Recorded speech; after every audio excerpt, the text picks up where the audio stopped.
এই জেঠীজনী কিমান বিপদজনক আপোনালোকে গম পায়নে? এই জেঠীজনীয়ে যদি আপোনাক কামুৰে আপোনাৰ কি কি অসুবিধা হ'ব পাৰে, কিমান বিপদজনক। আৰু এই জেঠীজনী যদি কেনেবাকৈ খাদ্যৰ জৰিয়তে আপোনাৰ পেটলৈ যায়, আপোনাৰ মৃত্যু নিশ্চিত নেকি?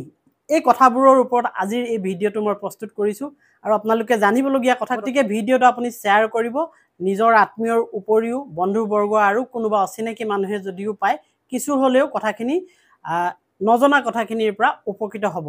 কিন্তু এইখিনিতে মই এটা কথা কৈ লওঁ, মই এটা ব্যৱসায় কৰি আছোঁ, আপোনালোকে গম পাইছে, আপোনালোকৰ মৰম চেনেহ লাহে লাহে আহিছে, কিন্তু আৰু বিচাৰিছোঁ। হয়, মিনি AC কুলাৰ এটা মই বিক্ৰী কৰি আছোঁ থ্ৰু অনলাইনত, আপোনাৰ ঘৰত দি আহিম আৰু দাম হৈছে 699 টকা। কাষত মই যিটো ফটো দেখাই আছোঁ, এইটো হৈছে AC মিনি কুলাৰ।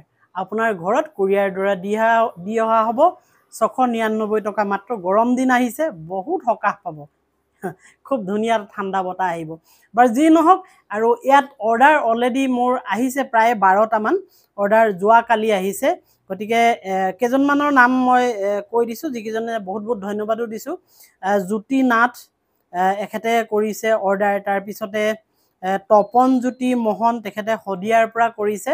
সকলোৰে হেৰিবোৰ পঢ়ি দিব নোৱাৰোঁ। বুধিন সন্দিকৈ তেওঁ মৰাণ তিলৈজানৰ পৰা কৰিছে খুব সম্ভৱ। এনেকৈ আৰু বহুত আছে, গোটেইখিনি কৰিলে দেৰি হৈ যাব। বাৰু যিয়ে নহওক, এই সকললৈ মই বিশেষভাৱে মানে ধন্যবাদ জ্ঞাপন কৰিছোঁ, এনেকৈ যাতে মোক আপোনালোকে মৰম দি যায়। আৰু যিসকলে নতুনকৈ ভিডিঅ'টো পাইছে, আপোনালোকে ওপৰত দি থোৱা লিংকটোত ক্লিক কৰি গৈ আপোনালোকে অৰ্ডাৰ কৰক এই মিনি এচিটো, যদি লাগে আপোনাৰ ঘৰত দি অহাৰ ব্যৱস্থা কৰিম। ঠিক আছে দিয়ক। এতিয়া আহোঁ এই জেঠীজনীৰ কথালৈ। হয়, এই জেঠীজনী আমাৰ কাৰণে কিমান বিপদজনক। এই জেঠীজনী কি হৈছে, আমাৰ ঘৰৰ চুকে কোণে এইবোৰত থাকেই। এইবোৰত আপুনি অকণমান যদি চোৱা যায়, এইবোৰতে বেৰে চেৰে ঘূৰি ফুৰে। পাকঘৰত প্ৰায় তেলৰ ব্যৱহাৰ হয়, আৰু সেই তেলৰ মানে এটা হেৰি ওলাই ৱালত লাগে, আৰু সেইবোৰ খাবলৈ যায় জেঠীয়ে। বা পোক পতংগ, মকৰা, এনেকুৱাবোৰ কিছুমান বস্তু খায় এই জেঠীয়ে। মহবোৰ খায়, ৰৈ থাকে ৱালত, চাবচোন। এতিয়া কথা হৈছে কি, প্ৰথম কথা আহোঁ, জেঠী যদি মানুহৰ পেটলৈ যায় আপোনাৰ মৃত্যু নিশ্চিত নেকি, এই কথাটো মই কৈ আছোঁ। তাৰ আগতে আপোনালোকে গম পাই লওক, ভিডিঅ'টো তেনেই সৰু, গতিকে মাত্ৰ সৰু ইনফৰমেশ্যনকেইটা মই দিবলৈ আহিছোঁ।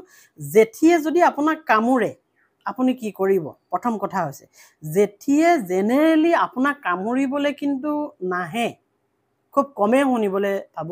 কিন্তু অগত্যই যদি তাই দুখ পায় বা মানে বিপদ বুলি যদি ভাবে, আপোনাৰ পৰা কিবা এটা বিপদ হৈছে, তেতিয়া কিন্তু কামুৰি দিব।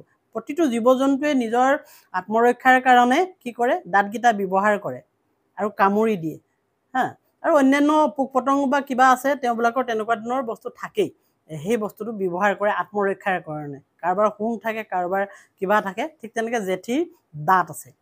যেতিয়া জেঠী এজনী আহে, কেতিয়াবা আপোনাৰ গাটো পৰি দিয়ে ন থপকৈ, বা এইখিনিতে টেবুলতে থপকৈ পৰি দিয়ে, ওপৰৰ পৰা পৰি দিয়ে। জেনেৰেলি সেই পৰি দিয়া জেঠীজনী এনেকৈ মানে খেদাই দিলে গুচি যায়। সিহঁতি প্ৰায় পলাই থাকিবলৈ বিচাৰে, মানুহৰ পৰা আঁতৰি থাকিবলৈ বিচাৰে। কিন্তু কেতিয়াবা হয় কি, সেই জেঠীজনীৰ গাত আমি যদি অজানিতে হেঁচা মাৰি ধৰোঁ, বা কিবা এটা এনেকুৱা ধৰণৰ তাই যদি বেছি ভয় খায় বা কষ্ট পায়, তেতিয়া আমাক কামুৰি দিব। আৰু এই কামুৰিলে আমাৰ কিমান বিপদ। আচলতে জেঠীয়ে কামুৰিলে বিশেষ মানে জেঠী বিষাক্ত নহয়। জেঠীৰ দাঁতত বা জেঠীৰ মুখত তেনেকুৱা ধৰণৰ কোনো যেনেকৈ সৰ্পই দংশন কৰিলে হেৰি হয়, তেনেকুৱা ধৰণৰ বিষ নাথাকে। আৰু সেই বিষ নথকাৰ কাৰণে, এইটো বৈজ্ঞানিক এটা সমীক্ষাৰ পৰা ওলাইছে, যে জেঠীৰ মুখত কোনো বিষ নাথাকে। কিন্তু আপোনাৰ বিষাব, কিয় বিষাব? এনেও আপোনাৰ হুল এটা হাতত সোমালে বা ভৰিত সোমালে বিষায়, ঠিক তেনেকৈ জেঠীয়ে কামুৰিলেও বিষাব। কিন্তু এইখিনিতে কথা হৈছে কি, জেঠীৰ কামোৰাৰ কাৰণে আপোনাৰ একো অপকাৰ নহয়, কিন্তু জেঠীৰ সেই মুখখনত লাগি থকা কিছুমান বেক্টেৰিয়াৰ কাৰণে আপোনাৰ সেইডোখৰ ঘাঁ হয়তো বাঢ়ি যাব পাৰে, ডাঙৰ হৈ যাব পাৰে। কেলৈ, মই অকণমান আগত কৈছোঁৱেই যে জেঠীয়ে বিভিন্ন ধৰণৰ এনেকুৱা ধৰণৰ পোক পতংগ কিছুমান খাই থাকে, লেতেৰা বস্তু খাই থাকে, আৰু সেইবোৰত বেক্টেৰিয়া থাকে। আৰু সেই বেক্টেৰিয়াবোৰ আপোনাক কামোৰাৰ ফলত সেইডোখৰত যদি লাগে, তেতিয়া কি হ'ব, আপোনাৰ সেই ঘাঁডোখৰ হয়তো বাঢ়ি যাব, কিবা অন্যান্য ডিফেক্ট হ'ব। গতিকে আপুনি যদি তেনেকুৱা ধৰণৰ সম্ভাৱনা আছে বুলি ভাবে, তেতিয়া ওচৰৰ ডক্টৰক আপুনি আলোচনা কৰক, আপোনাক দৰৱ দিব বা ইনজেকশ্যন দিব, কিবা এটা আপোনাক ধুনীয়া এটা পৰামৰ্শ দিব। এতিয়া পিছৰ কথালৈ আহোঁ, জেঠী যদি আপোনাৰ পেটলৈ যায়, তেনেহ'লে মানুহ নিশ্চিত মৃত্যু নেকি? এতিয়া কথাটো চাব জেঠীৰ গাত কেনেকুৱা ধৰণৰ বেক্টেৰিয়া থাকে বা জেঠী আপোনাৰ খাদ্যৰ জৰিয়তে কেনেকৈ পেটলৈ যায় আপুনি পাকঘৰত যেতিয়া এখন চব্জি বনাই থাকিব মই উদাহৰণ হিচাপে দিছোঁ চব্জি বনাই থাকিব আপুনি তাৰ ওপৰত ঢাকন দিয়াৰ উপৰিও মাজে মাজে হয়তো ঢাকনখন অঁতৰাই থ'বলগীয়া হ'ব পাৰে তাত থকা পানীখিনি শুকাবৰ কাৰণে আৰু মাজে মাজে আপুনি লৰালে কিন্তু অকণমান সময় যদি আপুনি চব্জিখিনিৰ পৰা চকুটো এনেকৈ ঘূৰালে বা আপুনি তাৰ পৰা ওলাই আহি পুনৰবাৰ আকৌ গ'ল সেইখিনি সময়তে যদি ওপৰৰ পৰা এজনী জেঠী আহি আপোনাৰ সেই চব্জিখিনিত পৰেহি আৰু গৰম চব্জি লগে লগে তেওঁ সেই জেঠীজনী মৰি গ'ল আৰু আপোনাৰ অলক্ষিতে আপুনি সেই চব্জিখিনি লৰাই দিলে হেতাখনেৰে আৰু সি মিক্স হৈ গ'ল ডখৰ হৈ গ'ল বা ইত্যাদি ইত্যাদি কথা আপুনি দেখি নাপালে মিক্স হৈ গ'ল খাদ্যৰ লগত আৰু সেই খাদ্যখিনি আপুনি পৰিয়ালৰ লগত খালে বা আপুনি খালে এতিয়া কি হ'ব এইটো এটা ইম্পৰ্টেণ্ট কথা আপুনি তাত যে ভাজিত লাগি গ'ল সেই গোটেই জেঠী শৰীৰটো এতিয়া সেই খাদ্যখিনি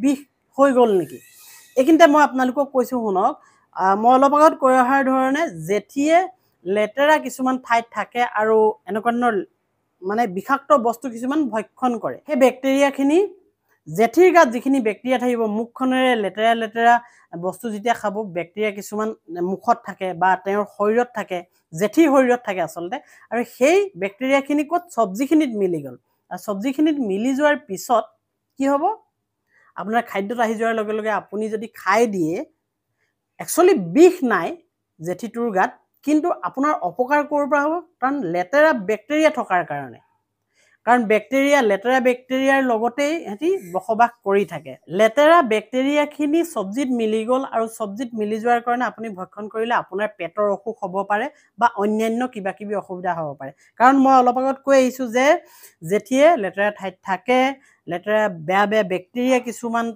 তেহেঁতৰ গাত থাকে মুখত থাকে ইত্যাদি ইত্যাদি কথা গতিকে যদি আপুনি চব্জি বনাই থাকোঁতে জেঠীজনী পৰিলে বুলি দেখি পায় তেনেহ'লে সেইখিনি আপুনি পেলাই দিয়ক বা আপুনি বনাই পেলোৱাৰ পিছতো কিবা সূত্ৰে সৰু এটা অংশ যদি দেখি পায় তেতিয়াও আপুনি নাখাব সেইখিনি এভইড কৰক পেলাই দিয়ক আৰু অজানিতে আপুনি খাই দিলে আৰু কিবা বেলেগ চুইট পাইছে সদায় খাই থকা চব্জিটোৰ একেটা সোৱাদ আৰু তাত যদি জেঠীজনী অহাৰ লগে লগে বেলেগ এটা সোৱাদ পাই যায় তেনেহ'লে সেইখিনি চব্জিও এভইড কৰক আৰু যদি গম পাই যায় তেতিয়া লগে লগে আপুনি ডক্টৰৰ ওচৰত যাওক কিবা অসুবিধা পালে আপোনাক ট্ৰিটমেণ্ট কৰিব ডক্টৰে গতিকে এক কথাত ক'বলৈ গ'লে জেঠীৰ গাত নিজস্ব বিষ নাই আৰু জেঠীৰ গাত বিভিন্ন ধৰণৰ বেক্টেৰিয়া কিছুমানে আচলতে তাত বাস কৰি থাকে সেইটো কাৰণেহে জেঠী ভক্ষণ কৰিলে বা জেঠীয়ে কামুৰিলে মানুহৰ অপকাৰ হ'ব পাৰে ঠিক আছে দিয়ক এনেধৰণৰ ইনফৰ্মেটিভ ভিডিঅ'ৰ বাবে চেনেলটো ছাবস্ক্ৰাইব কৰি ৰাখক লগতে ফেচবুক পেজখন ফ'ল' কৰি ৰাখক বাই বাই